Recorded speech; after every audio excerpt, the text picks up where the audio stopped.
Alors quel est le lien entre l'audition et le stress? Alors ce qu'il faut savoir, c'est que l'audition, c'est vraiment le sens qui va nous prévenir d'un danger.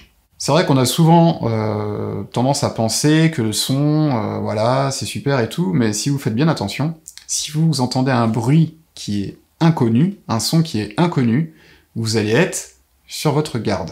Je pense que les jeunes mamans, connaissent bien ce phénomène. Lorsque les jeunes mamans ont juste eu leur bébé, par exemple, si le bébé est en pleine nuit et qui va commencer à avoir des mouvements, des gémissements, etc., etc., la maman tout de suite va se réveiller, elle va être vraiment dans cette espèce de d'hyper-vigilance, tout simplement, c'est l'instinct de survie par rapport à son bébé, elle a besoin d'aller voir ce qui se passe avec son bébé. Donc vous voyez, le son va vraiment nous prévenir d'un danger. Et comme je le disais tout à l'heure, lorsqu'un son nous est complètement inconnu, ça va être une réaction justement de stress. À l'inverse, si le son est connu, ça va pas plus vous stresser que ça.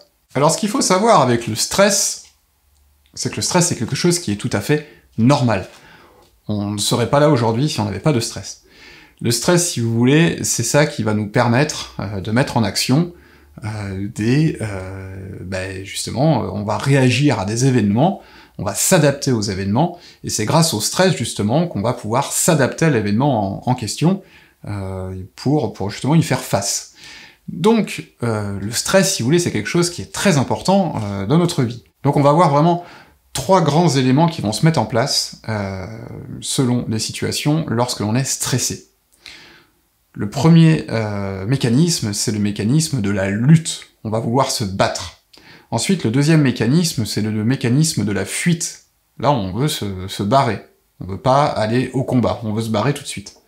Et le troisième mécanisme, c'est le mécanisme de l'inhibition. Alors ce qu'il faut savoir, c'est que ces 3 mécanismes, c'est très bien, parce que ça va nous permettre justement de nous adapter à une situation. C'est surtout, vous l'aurez compris, les 2 premiers mécanismes, la fuite ou la lutte, parce que l'inhibition, on est vraiment...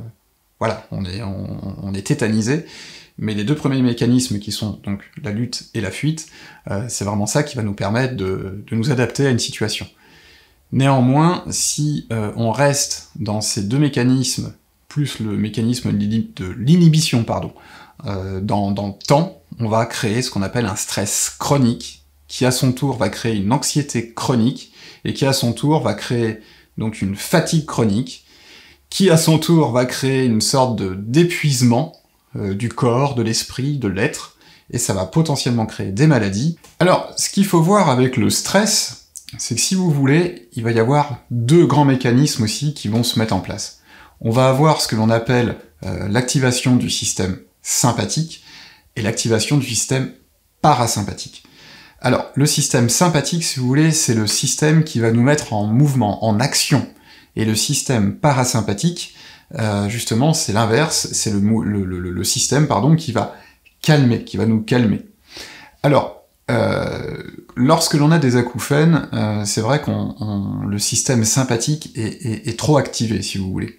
Donc l'idée, c'est d'essayer de rééquilibrer avec le système parasympathique, donc en essayant de trouver des activités qui sont plus liées avec le calme, mais pas seulement, mais en tout cas, c'est d'essayer de rééquilibrer, de toujours rééquilibrer. De toute façon, la vie, vous l'aurez compris, c'est toujours un équilibre, un petit peu comme une personne, vous savez, qui sont sur des fils, et qui un équilibriste, justement, avec leur espèce de petit, je sais pas comment ça s'appelle, cette perche là pour garder l'équilibre, mais c'est exactement la même chose.